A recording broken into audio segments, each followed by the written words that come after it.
আসসালামু আলাইকুম রহমতুল্লাহ। দূরে কাছে যে যেখান থেকে আমার ভিডিও দেখছেন প্রত্যেককে জানাচ্ছি প্রাণ ঢালা ভালোবাসা। তো আজকে আমার নতুন আরও একটা রেসিপি দেখার জন্য সবাইকে জানাচ্ছি স্বাগত। আজকে আমি রান্না করব পালং শাক ছোট চিংড়ি মাছ দিয়ে। কে কীভাবে সবসময় রান্না করেন কমেন্ট করে জানাবেন। আমি যেভাবে রান্না করছি আপনাদের সাথে রান্নার ভিডিও শেয়ার করছি, পুরো ভিডিওটা স্কিপ না করে দেখতে থাকুন। তো এইখানে আমি কিছু পালং শাক নিয়েছি, এগুলোকে পরিষ্কার করে নিয়েছি, ক্লিন করে নিয়েছি, এখন কেটে নিয়েছি, অনেকটা বড় বড় করে কেটেছি।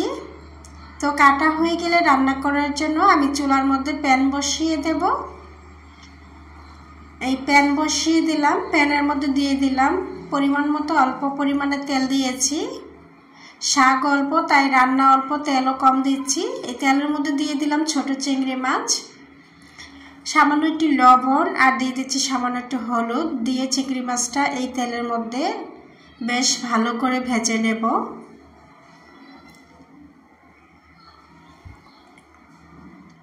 চিংড়ি মাছ দিয়ে তরকারি খান কোন কোন অঞ্চলের মানুষ কমেন্ট করে জানাবেন। তো চিংড়ি মাছটা আমার ভাজা হয়ে গিয়েছে, আমি উঠিয়ে নিয়েছি। আর এই তেলের মধ্যে ওই শাকটা রান্না করব। এখন পেঁয়াজ কুচি সামান্য রসুন কুচি দিয়ে দিলাম, দিয়ে নেড়ে চেড়ে ভেজে নিচ্ছি লাল লাল করে। তো আপনারা যারা যারা আমার ভিডিওটা ফেসবুক পেজ থেকে দেখছেন অনুরোধ রইল ফলো দিয়ে সাথে থাকবেন, লাইক কমেন্ট শেয়ার করবেন, ইনশাল্লাহ আমিও পাশে থাকব। তো পেঁয়াজটা লাল লাল করে ভাজা হয়ে গেলে আমি অল্প পরিমাণে পানি দিয়ে দিলাম, 1 চিমটি লবণ, তারপর 1 চামচ পরিমাণ হলুদের গুঁড়া, আধা চামচ পরিমাণ ধনিয়া গুঁড়া দিয়ে শাকগুলোকে আমি বলক আসার পর পানিটা অল্প অল্প করে দিয়ে মিক্স করে নিচ্ছি। এবং শাকের গায়েও একটা পানি উঠবে, এই পানি আর শাকের গায়ের পানি মিলিয়ে আমি শাকটাকে রান্না করব।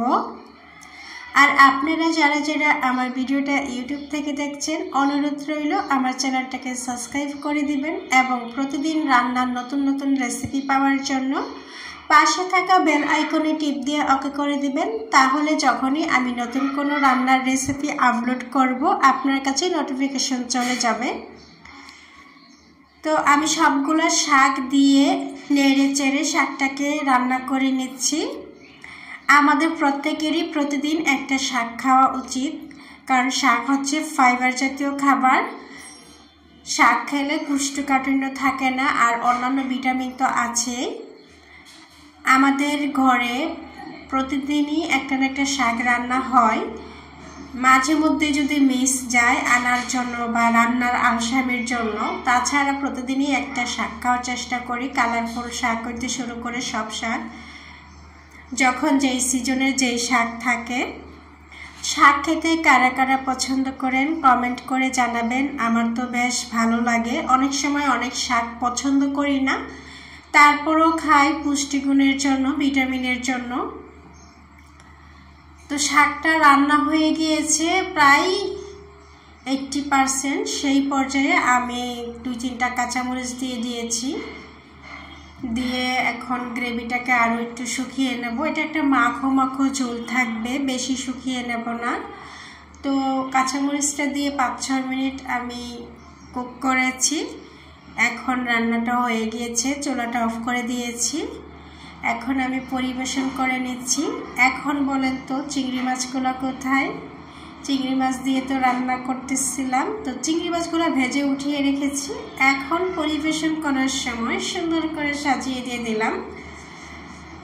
এইভাবে চিংড়ি মাছটা ভাজা ভাজা করে খেতে ভালো লাগে, যখন তরকারির সাথে থাকে তখন আবার ভালো লাগে না, তাই এইভাবে দিলাম। কেমন হলো রেসিপি জানাবেন।